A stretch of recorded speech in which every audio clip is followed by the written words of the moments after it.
You're listening to the Actors Resource with Alice Kwan, a podcast for actors and improvisers, with interviews from entertainment industry experts.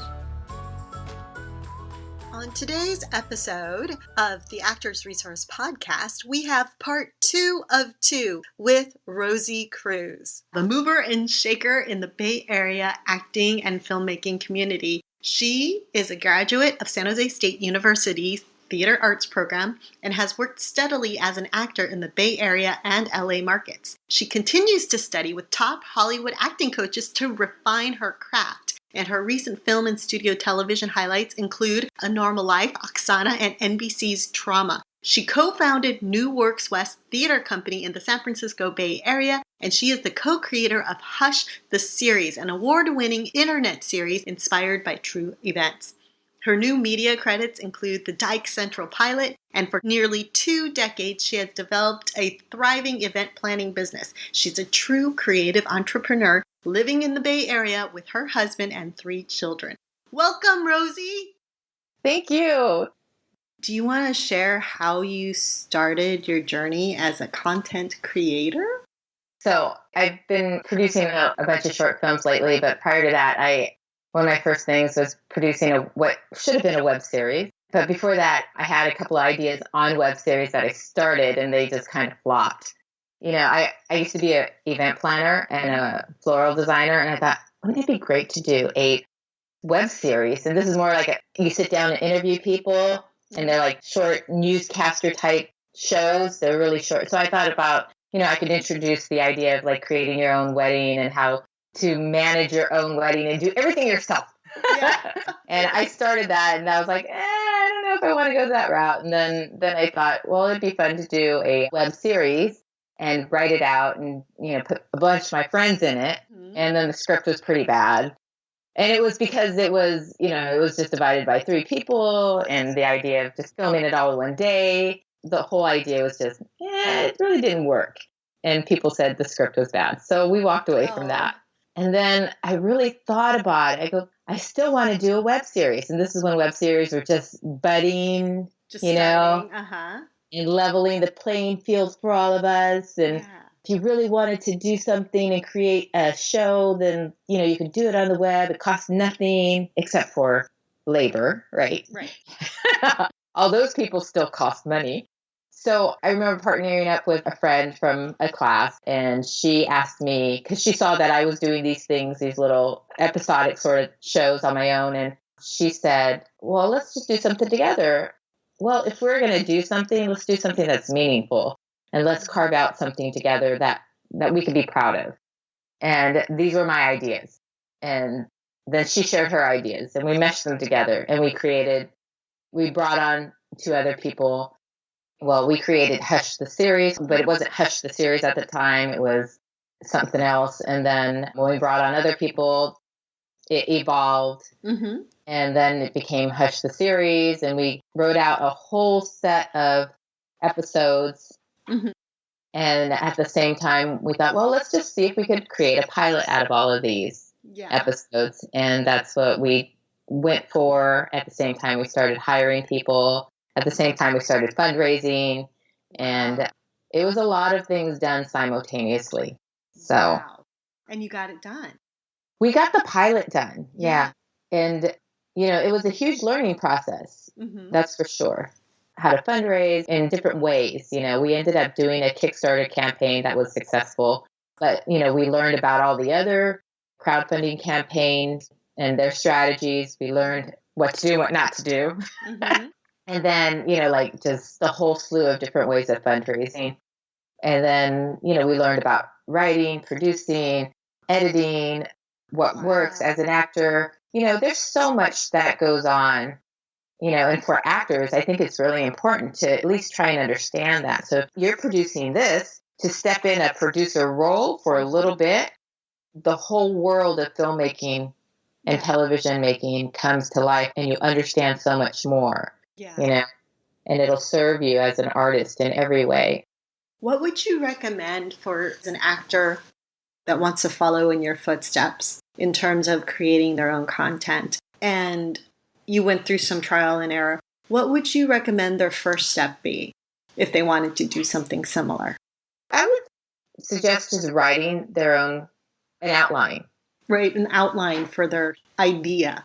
Yeah, their idea. Because what I learned as a producer is anything that you write out is your creative content. It's yours. It belongs to you. And that is for copyright purposes. That is yours. You learned a lot about copyright law through our process and what belongs to who and how important that is. And if down the road, there's a lot of little legal outlets, but you want to be able to create something. If that's what you want to do as an artist or from an actor's perspective, you also want to protect yourself, and not be in a bad situation 2 years down the line. And like someone offers you something for that and you didn't have anything in writing from the beginning. I mean, it serves you both as a business person. It serves you also as an artist to write out your outline and keep it. It's only $35 to file it with the copywriting office. Is that right? Yeah, it's the U.S. Copyright Office. Just send $35, fill out the form, mail it. Nice. And that, after you write your outline or whatever, collaborate with other people to say, hey, I like this. You think people who are better at what you want to do, find those people who are better at it. Like, I couldn't tell you how to operate a camera for the life of me 5 years ago, any camera. So to find somebody, a director and a DP who work well together, who can step in and listen to what I have to say and then execute that is important. Or a writer even, I like this idea. I outlined this for me and I want to produce this, but I think that the dialogue needs to be rewritten. Can you do that for me? Sure. Or let's collaborate with another actor, who might be better at writing than myself. So for somebody who wants to go in that direction, collaboration is important. Would you recommend doing fundraising before you get people on board? Or do you ask the directors and all the other people to do this pro bono as a shared piece of work? What's your first recommendation for something like that? Don't ask anybody to do things for free. It's not nice. We were just talking about that. Let's get paid for our work. Yes. That's a bad way of starting off a relationship. So, and I say that because that's a mistake I think we've done and I've done. But what I would suggest is, I remember what we did with the web series is we sat down and we talked about where we wanted to go with this. After we did our outline and, wrote our script, we asked ourselves, because there was only 4 of us at that time, what we wanted to do with this, where we wanted to go with this. What was the end goal? Now, we didn't hold ourselves back. We just kind of put our wish list together. Ask for the world. That's funny because as a wedding planner, like eons ago, I used to say that to the brides that I worked with. Tell me what you really, really want. Yeah. And let's see if we can get that. Yeah. And then if we can't, let's see what we can compromise that you don't want to prioritize, and we'll work with that. Yeah. Ask for what you want first. The end goal. What's the end goal for this? When you can identify that, then you can work backwards. You can figure out like what sort of fundraising do I need? What do I want to get in order to get to that end goal? What do I need now? And then work backwards. And I don't recommend partnering with somebody for trade because it never works out. Find some way of paying them. Yeah. Or find somebody who really does want the experience. But do your best to, there's value in everything. So I remember doing something for this one filmmaker on her web series. And IMDb credit is gold. So, all it takes is $10 to register on IMDb your project and give everybody credit. That's a huge thing. Feeding people is a huge thing, and not feeding them pizza and a sandwich. Feeding them good food. So get your mom to come and cook, or get your aunt to come and cook a good hearty meal, a real meal with real food. That's a good payment too. But find ways to pay them in that sort of sense, Trade, like if you own a business or your brother owns a business, if you could trade something or gift certificates. You can ask other viable businesses if they would donate stuff so that you can operate, You can also look for sponsorship from a nonprofit. And if you get a nonprofit to sponsor your project, once you get it all outlined and written in commitments, then you can actually ask for money. As a producer, I've done that where I've asked local businesses, hey, would you sponsor this production? It's a local independent film. We're doing this, and your business and a gift card or whatever would be wonderful if you would do that. And you just give them a letter and they write it off, what the value is, and they write it off. Nice. Yeah, there's so many different ways to function and not have to function like we're poor artists, Yeah, I feel like that's kind of a mindset or a paradigm that would be lovely to shift into. Yeah. We're artists and abundant. There's a connotation that artists are starving, right?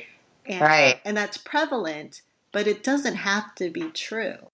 And it'd be nice to start shifting that so the prevalent belief and reality becomes we're artists and we're abundant and prosperous. That would be ideal.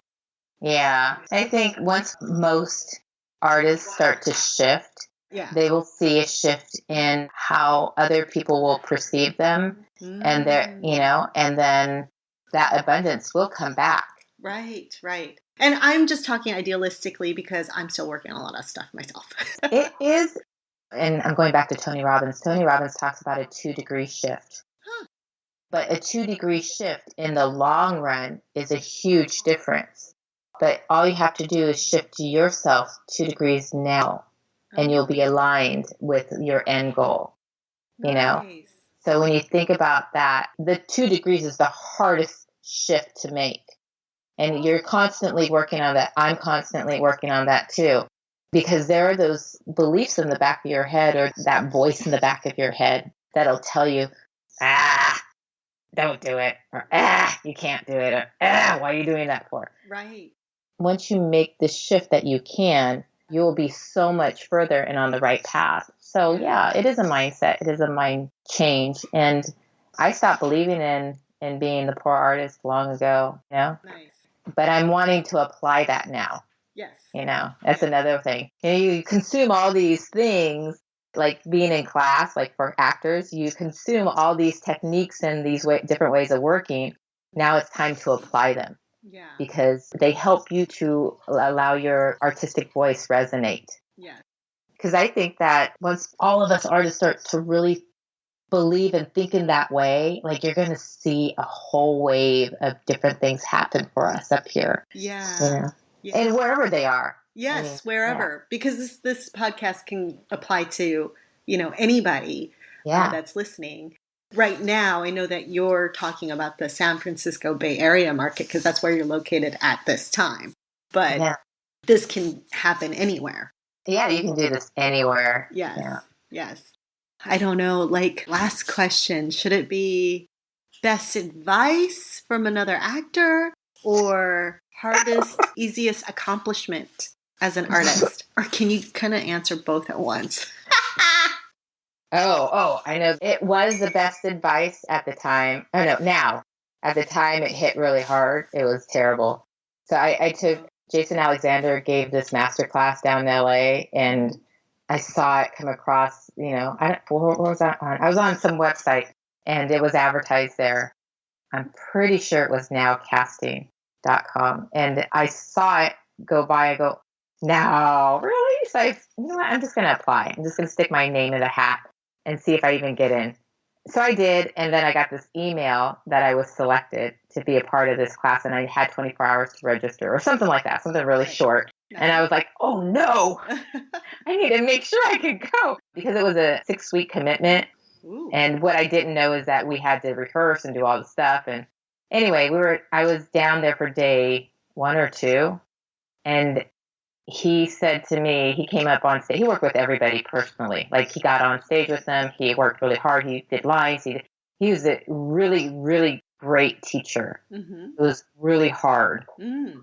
And he said, you have some really great instinct. You're very natural. Mm-hmm. And if all you want to be is the soccer mom in the background, or, a commercial here and there, that's where that will take you. But I'm teaching you something different, and this is what you need to learn. And what I took at the time, I was like, holy crap. And I felt so bad. It took me a whole day to get over that. Like he hated me. And really tune into what he was teaching. And I realized it was where I was coming from, a different sort of way of working, was to be yourself, and it'll come naturally. I didn't understand the process of rehearsing, although I kind of threw that out with the one class that I had taken for 5 years. Another thing is never staying at the same place for more than 2 years. You really should go out and work with other people. But I was in the same place for 5 years.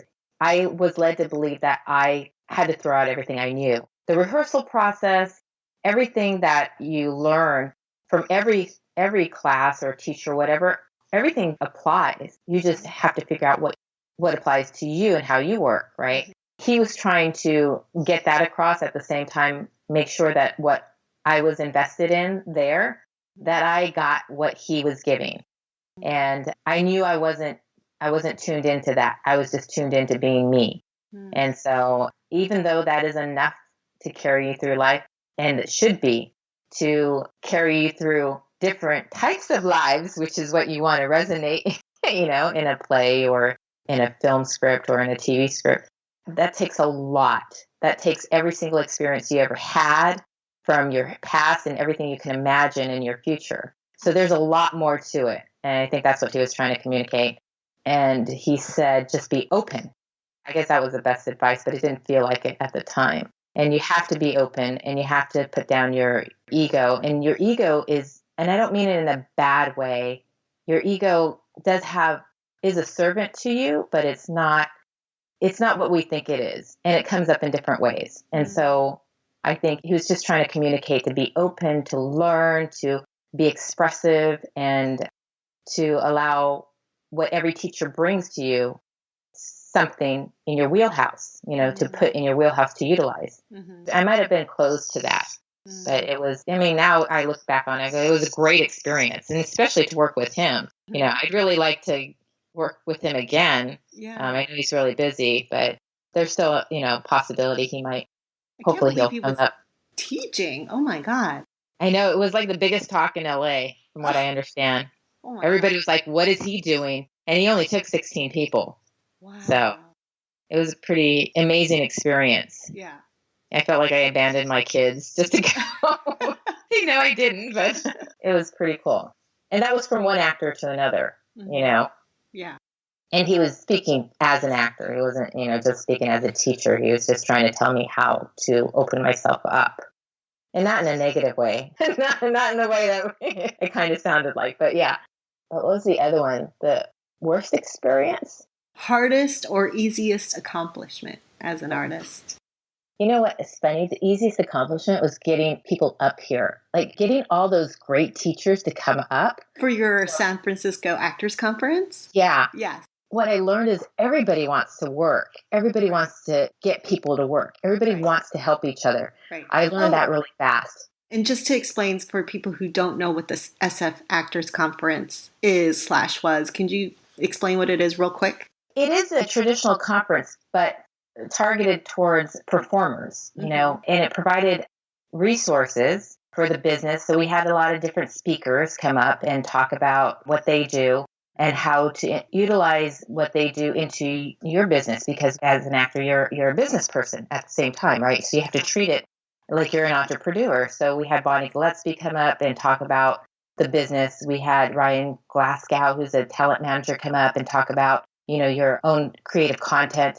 Like if you're an influencer and you want to go like this, the podcast, this is your creative content, how to utilize it and reflect who you are. We had a branding specialist come in, Julie Torondon.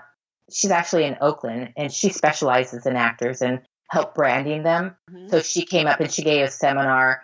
The Actors Conference was a full weekend dedicated to both the business and the artistic side. So we had a lot of A-list actors coaches come up and give 2-hour seminars throughout the weekend. And then we had panel speaking events of all of them, and they were intermingled to talk about, like the business of acting. We had the art of acting. We also had the actor's journey, where we had a bunch of actors who are well-known speak.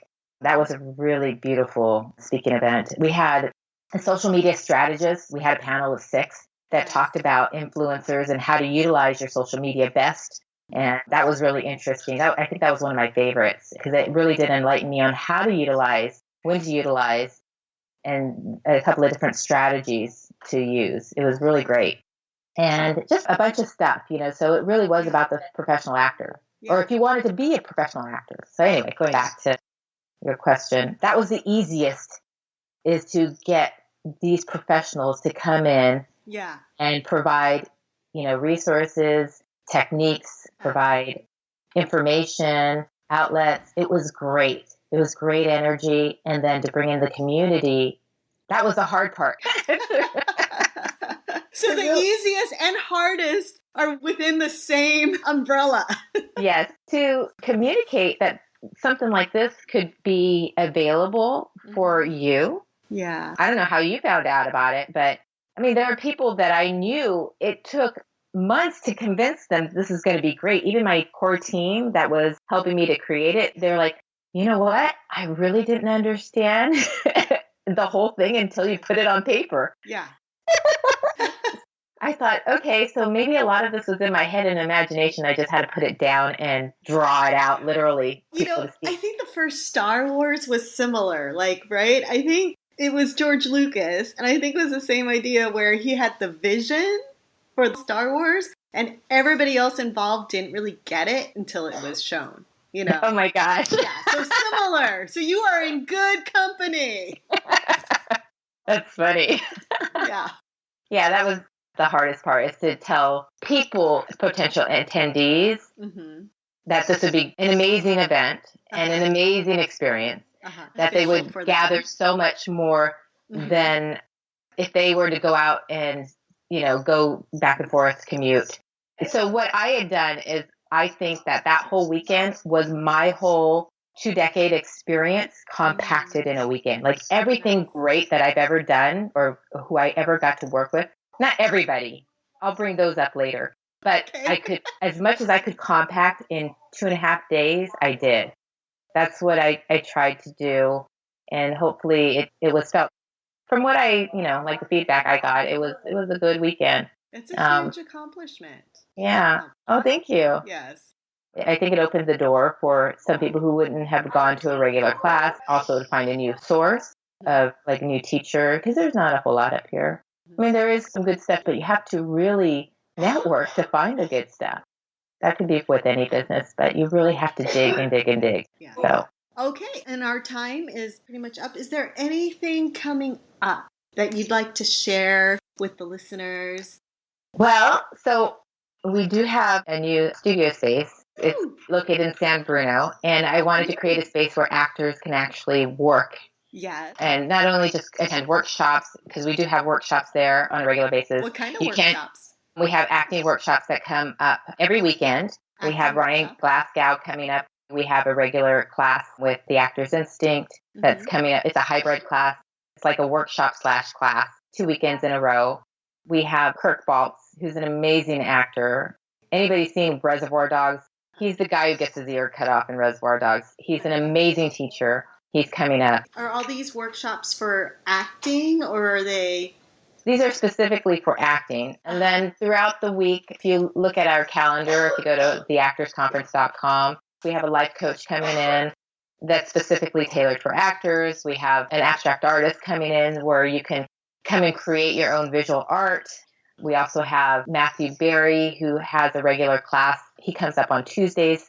And Matthew Berry, he's a casting director. He casts The Notebook. He casts a bunch of other studio films. But he's a great teacher. He's a great coach. He's very energetic and fun and just carries out a lot of stuff. But the studio is designed for actors to come in and work. Okay, cool. You can become a member and you can actually, have some time where you can actually do your own podcast, or you can record your own YouTube channel. You could do self-taping. There's a lot of resources that we'll have available. And yeah, so you can visit the website and read more about that and being a member there. And to have our community space. That is great. A wonderful resource for sure that I don't think existed ever before in the Bay Area. That's huge. And you can find it under theactorsconference.com. Yeah. Is there anything else you'd like to promote? So our Actors Conference team from last year is coming back together, and we are planning to do another conference, but it would probably be in the fall. We are checking out venues. We've reached out to a few different places, and we'd like to pull this back together. But we are going to first pick everybody's brain and ask a few questions before we actually make an announcement, just so we can understand what actors would like, those actors that actually participated, and get some feedback first. And then we'll put everything together and make an announcement hopefully in May. And how do we stay in touch so that we know when that's coming up? Well, anybody can follow us on Facebook, Instagram, or Twitter. But on our Facebook page, there is a button that says sign up, where you can click on it and it'll lead you to our newsletter. And then you can put your email and get our bi-monthly newsletter and get information that way. Well, thank you so much, Rosie, for being our guest here on the Actors Resource. Oh, thank you for having me. And thank you so much for listening to the Actors Resource. You'll be able to subscribe on iTunes, and especially important, please leave questions that you would love to hear the answers to regarding acting and/or improv. I would love for this to help you, the listeners. Thank you so much.